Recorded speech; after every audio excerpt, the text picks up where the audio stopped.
Hey everyone, welcome back to another episode of the Golden Nuggets podcast. This is part 2. Hanafi here with Ame, and the guest is Breex Lee. Yes. Hello.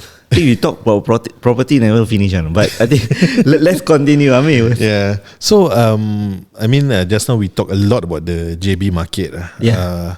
I'm quite curious. How's the yield like over there? How's the cash flow like from the property investments over there? Because last year our team actually went to have a short stay there. I think 3 nights. I think we paid like $400 for 3 nights. I think not that bad, right? That means if he can get 80% occupancy for the month, maybe he can make like at least about 2,000 Singapore dollars, which is 6,000 ringgit for a place near CIQ there.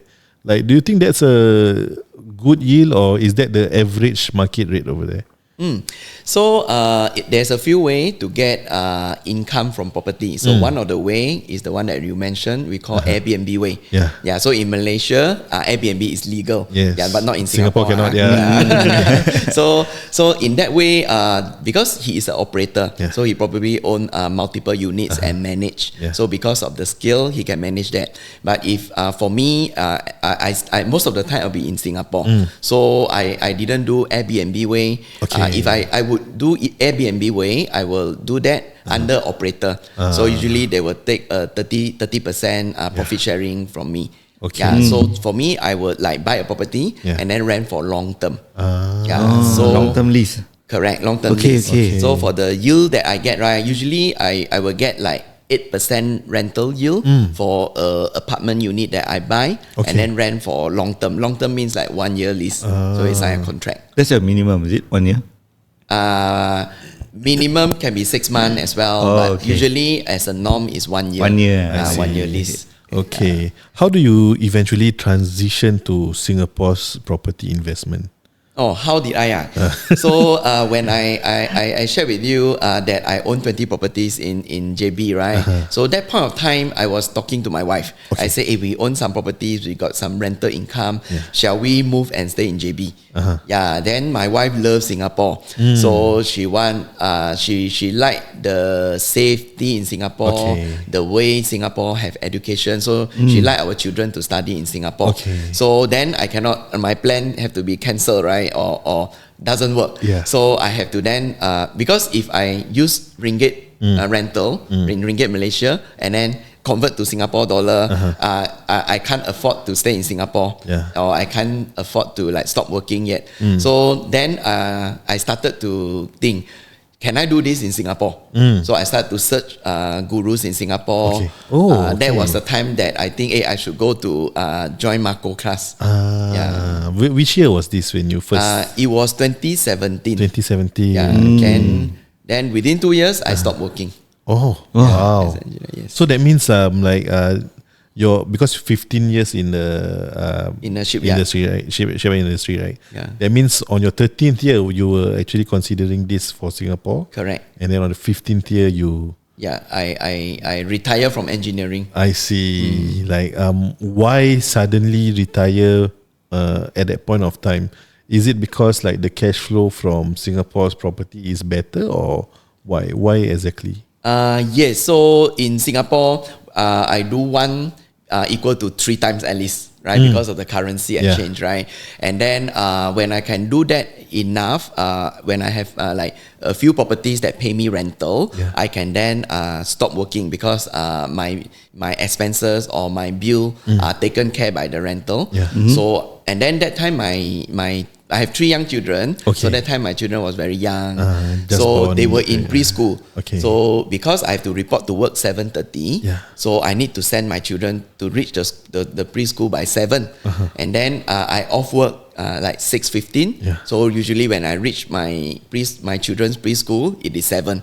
So I get like the most benefit from the preschool like longest hours. But my son always asks me, Papa, why so long? Can you why so late? Why my friend can go earlier?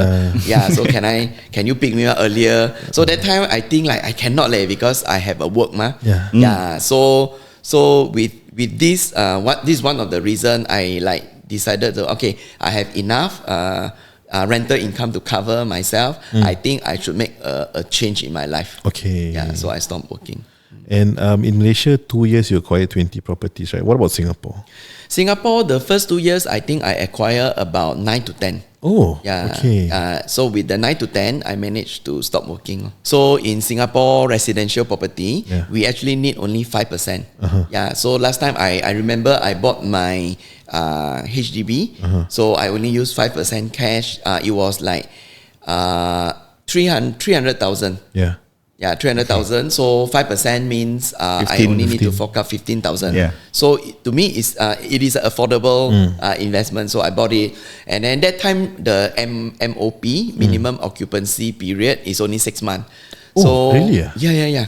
So after Didn't 2 know. years, I think I sold it with 100,000 profit. Okay. Yeah, so I down pay 15K, little money down, and then I make 300K. I make 100K 100,000. in I think 1.5 year time. Yeah. So it is still a good investment to me. Yeah, so there is residential, and then in commercial, there is less restriction. Then you can actually buy with like full loan facility to own a property with business and all this. I see. Interesting. You mentioned about you meeting your Singapore guru here, Marco, back in 2017, 2018 also, is it? Yes, 2017. 2017. Do you immediately see that, this guy is the similar kind of mentor that I have in Malaysia, or do you think that he is different in his own ways and you can benefit even more? So I see there is a similarity. So which you can buy a property with little to no money down, because when you can do that, right, the ROI is high. Yeah, so I can immediately match that idea. So of course it's different because Malaysia and Singapore, the regulation, everything is different. Yeah. But I knew that this is the mentor that I have been looking for. Because he is doing the similar framework, but it's just that he understands the Singapore regulation because he's Singaporean. Okay, correct. So immediately after the class, I was like very excited. So I think it took me about 2 months plus, and then I found a property that matched what Marco has taught me. Nowadays, there's a lot of people who also claim that, we can actually help you multiply the number of properties that you have. I mean, I see more of these gurus after Marco have paved the way, because I've seen Marco's ad since like back then lah. I think I first seen his ad in 2018 or something like that. Yes. What kind of traits that you would recommend someone who want to be a property investor to actually look out for in a mentor to be doing this? So if you can hear people who claim that they can buy multiple properties, especially like in industrial properties, commercial properties in Singapore, most likely they are from Marco and Friend. Yeah, most likely. And then the way that it's like fundamentally they are not exactly follow that principle. Okay. Yeah. So I'm not exactly sure what they're offering, but the traits that you should check for is does the guru really own the properties and then making a good rental cash flow from that. Yeah. So for me, when I look for mentor, I will look for mentor who is like practitioner trainer. So they practice. They do what they pitch for. Okay. And sometimes I also saw people who claim that they can buy multiple properties, right? But the properties are not in Singapore. So the properties are overseas properties. So to me, I only buy properties in Singapore. Nearer Maximum to you, is JB. Even though I'm from Penang, I don't buy Penang as well because I want to make sure I understand the market. And then I can make sure I can control the property on my own hand. And furthermore, properties that coming from overseas, right? Usually they cannot sell locally.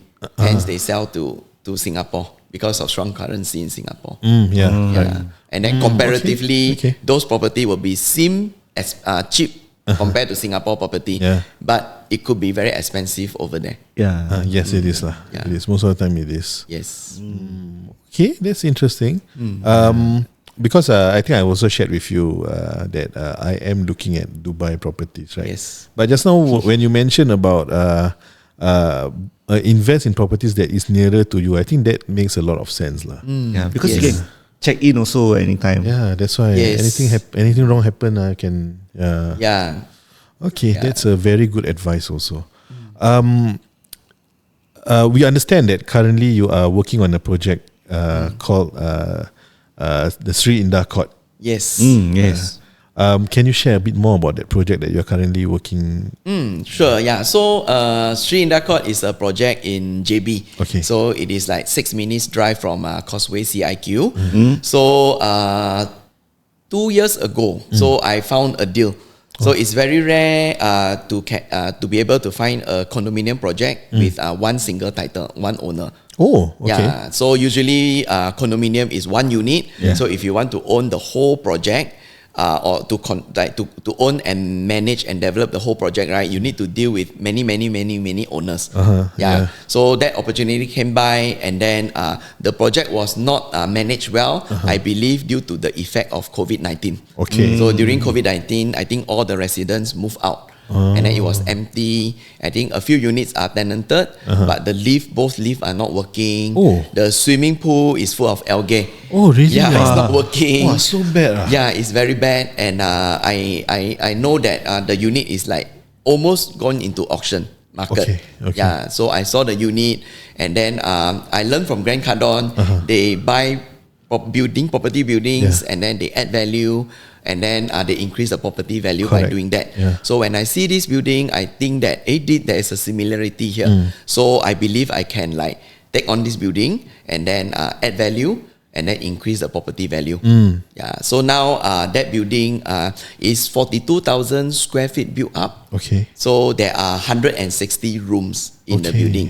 So I used to stay in JB and then commute to Singapore and work in shipyard in a motorbike, right? Yeah. So I understand that feeling. And then this building actually I designed purposely for the community that want to stay in JB, commute to Singapore to work. So both Singaporean and Malaysian. Okay. Okay. So not only Singaporean. But the rooms is how big? The room, there are single room, double room, master room, studio room.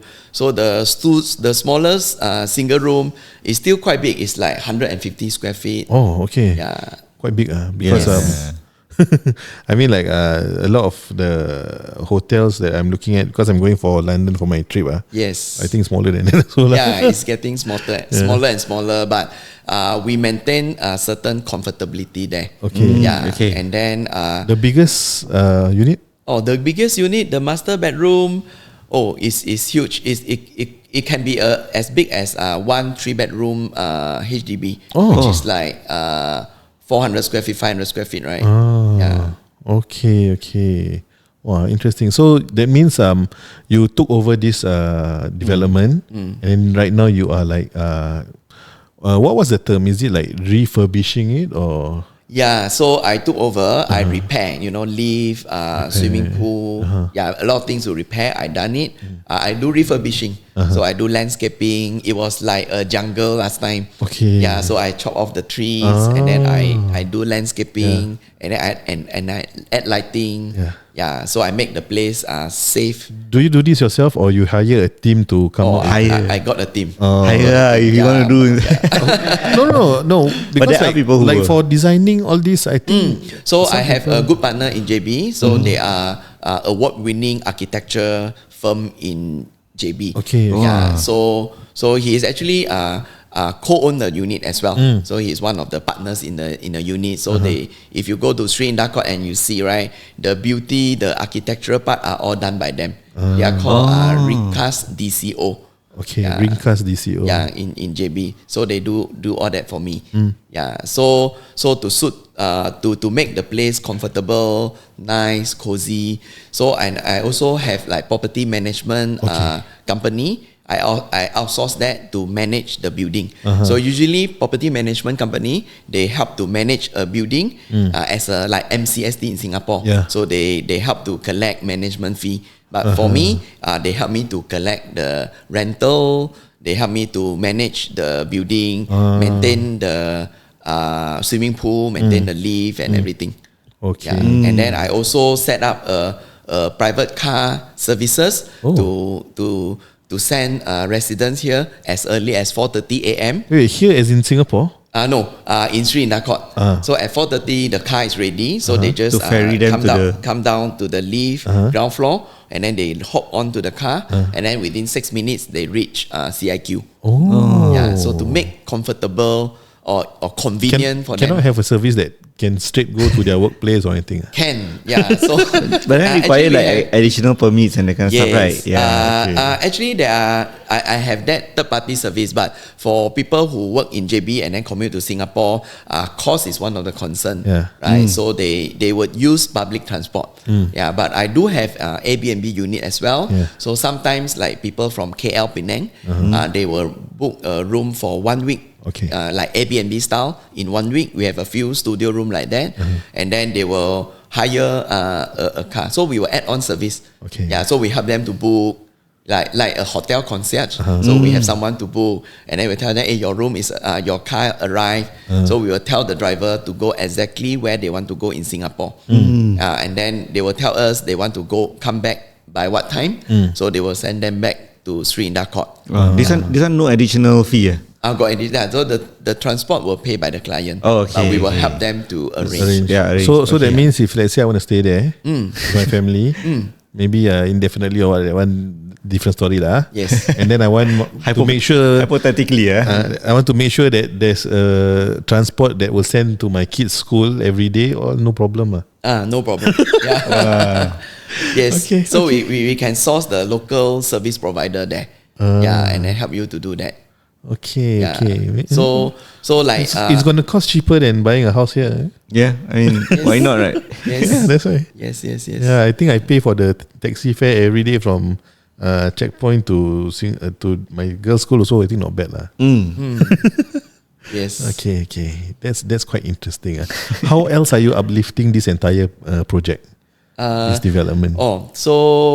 So I have the car service. I am in laundromat business as well. So I set up, the high tech washer dryer within the condominium space. Okay. Yeah. So the residents can just come down and then have a very efficient washing laundry work. Yeah. And then I am adding a cafe there. Restaurant, a Western restaurant will be there. So I think it'll be ready by July, August time. So that the residents can conveniently have meal there. And residents nearby can also go there to have meal. What about vets or clinics there? Vets or clinic, not yet. But I will have a minimart there. So minimart is important. So all are designed for the convenience of community, stay in JB and then commute to Singapore to work. Well, like that, how many businesses are you running? I'm trying to count, but I cannot. A few businesses that I'm running. I have laundromat business. So and in Singapore, have the restaurant, right? I have a restaurant, a Japanese restaurant called Goro Japanese Cuisine. And then property business. The 9 properties in Singapore back then, right? Yes. And together with Marco, we do property coaching business in Singapore as well. 5. Quite a number. Quite a number. I'm sure there are probably some more that you haven't mentioned yet. ChatGPT only found out 2 only. Oh, really? Okay, that's interesting. You mentioned about coming up with the cafe over there. I think you also, before the recording, you talk about having a event at the cafe to share about how people can actually utilize the development, the Sri Indakot, to be staying there and commuting to Singapore to work in Singapore or vice versa. Can you share a bit more about the plans that you have in terms of having that small event? Sure. So the cafe restaurant is actually about 3,000 square feet, indoor, outdoor. Oh, and then quite part big. of Oh, it, that's huge, eh? Yeah. So part of the, we actually allocated one room. I think twice of this room. So it can host like 34 person, 30 to 40 person. Seated, Yeah, seated, and then I install all the mic system. Yeah, so for events. Yeah, so I plan that regularly I will have event to invite people to understand like what whether Singaporean can stay in JB and then commute to Singapore or not. Singapore business owner, they want to invest in JB because now JB got SEZ. There is a special economic zone. So people would like to know about that. So I can invite the subject matter expert lah, not me, but the subject matter expert to share to share the business environment in JB so that I can benefit both JB and Singapore entrepreneur. Yeah, so any topic that is relevant between JB and Singapore, we can host there. I see. Yeah, and then my cafe can serve coffee and all this. And if if Singaporean want to join the conference, the seminar, they want to stay 1 or 2 more days. They can stay in Live and Sri Lanka Court as well. That's so easy. Yeah, that's why. Like, I mean, a lot of conference places, they usually will have This kind of. and it's usually near hotels lah. But for you, it's like just below your apartment, and then like on top can be a Airbnb. And can be an Airbnb. So I saw, I mean, in hotel, if you want to book a room, there is a fee there, right? And it's quite high. So we make the event room very affordable. So we probably will charge like per head. Per head maybe 60 ringgit, including food and everything. So no minimum charges, so that make affordable to subject matter expert to share as well. So I can help the subject matter experts to share with the community. This topic is coming up. Please join us if you're interested. So that more information sharing. So look, I really like what Golden Nuggets is doing, sharing like experience of people, and that benefit like audience as well. I mean, just now you were talking about the Grant Cardone thing. Yes. I remember there was one short reel from one of his investors saying that they bought a property. They just paint. I mean, they get licenses and paint a big H at the rooftop, and then the value of the building like went up by like a few million lah. Yes. Just by making sure that helicopters can land on top of that building. For the Live at Sri Indah Court, do you have such thing like a helipad on top of the building? So I probably don't have helipad, but this is a good point by Amir. So a property investor, they know the market, they know how to add value to the building. So probably the building that you saw, right? There are high net worth people who has like private helicopter, or they want to reach a hotel through helipad. So they know the market there. So for me, at Live at Sri Indah Court, I add value by focusing on people, Singaporean or Malaysian, who want to stay in JB and commute to Singapore. So I add all the service focusing on this value. But the rooftop is available actually. So you actually give me an idea here that my rooftop can be a rooftop dining area or rooftop garden. So at the rooftop, actually from far I can see the sea. It's a 4-story building.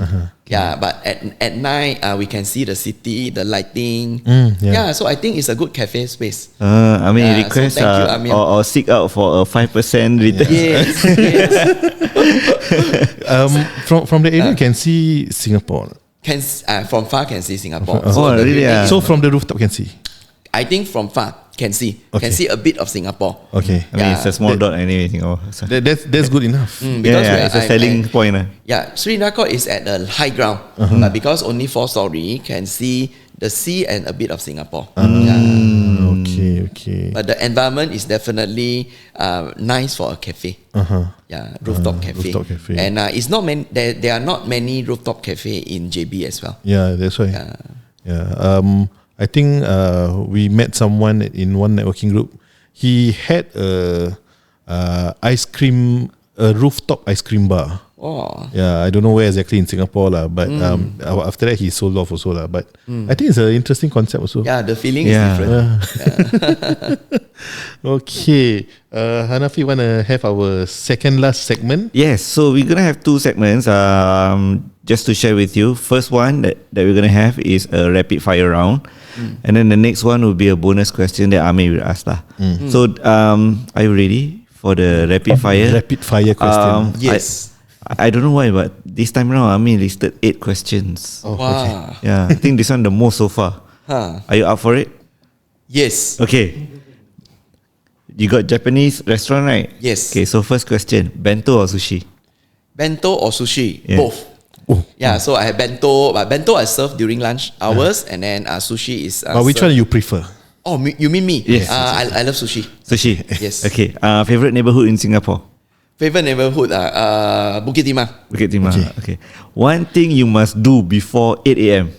Before 8 a.m., I must do go toilet. Okay, can I accept the answer? Yeah. Okay. What's on your personal Spotify playlist? Wow, Spotify playlist. I love a singer called Jay Chou from Taiwan. Okay. Ah, okay. Yeah, Zhou Jielun. Okay, can. One habit that keeps you grounded? Jogging, slow jog. Slow jog, okay. Yes. Business book or Netflix? Business book. Dream collaboration for Goro? Dream collaboration for Goro. Wow. So Yeah, I'm sure you've thought of it before. yes. Yeah. So I am building Goro to be like a scalable business so that I can get franchisees. Yes. Franchising. Okay. And finally, if you could time travel, what year would you visit? What year back will I visit? Yeah. Wow, these questions. I like to go back to my university years where I feel very free. Like freedom is there. Yeah, I love hiking. So that time I go around the region to hike a lot. So that was which year? Around 2000. 2000 yes. Because you enjoy hiking. Yeah, I enjoy hiking. I can. Yeah, so university is very free. Like we can like just hop on a car. We can drive wherever we want to go. I see.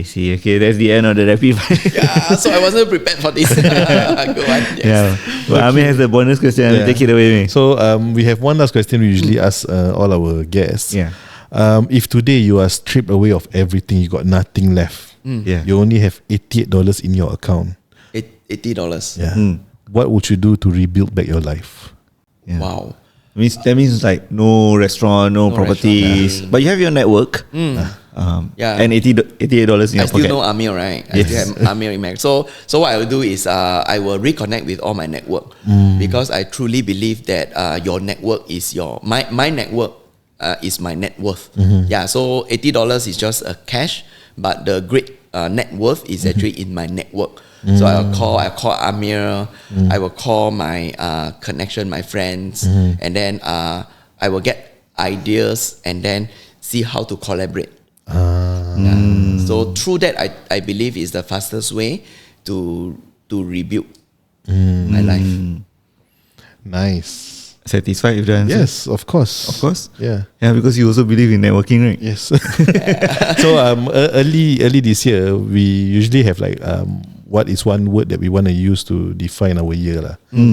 So for myself, I mentioned connection. Like I want to grow my connections. I want to grow my connection with my own religion and everything. So I really believe and I really agree with what you say about connecting back to your network that you already have, and then and see how you can value add to them so that they can also value add to you. Yes, yeah. So knowing this, right, I will make myself a habit to add value to my network. Yes. So that is like nurturing the network. So that in one day, really like I left it $80, right? Well, it's a good question. I mean, so like I only have $80. Yeah, but I have the network.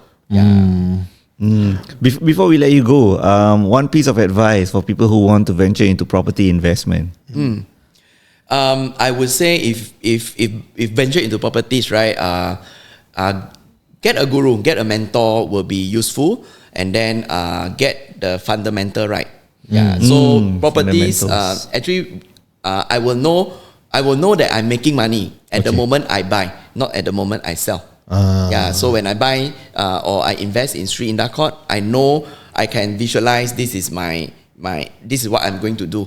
So I can see that it is profitable when I buy, when I commit. Yeah. Okay. So where can our listeners find you? So listeners can find. I can leave my email and phone number. You can reach me in Facebook. Call Breex Lee, BREEXLEE. Okay. So just text me. Have any question? Just drop me a message. My email is breexlee9@gmail.com. Okay. BREEXLEE 9@gmail.com. So text me if you're interested in JB property investing as well. So when my cafe and event space is up, I can invite you to visit, and then we can share about property investing in JB, the market, the fundamental. So I also hope can add value to you, to Golden Nuggets network as well. Nice, thank you so much. Okay, we'd like to thank you for gracing the studio, Breex, and I think you shared quite a lot of golden nuggets that I think might be a bit difficult for them to uncover. They might need to listen a few times, especially because this one is a bit in depth, like property investment. It's not something that people can just find out there, even though the information is easily, readily available. But yeah, I think you shared quite a fair bit. Like, thank you for gracing the studio and sharing with us all different wisdoms that you've shared lah. And also to the listeners, thank you guys for tuning in from part 1 all the way till the end. See you guys in the next episode. Bye bye. Bye bye.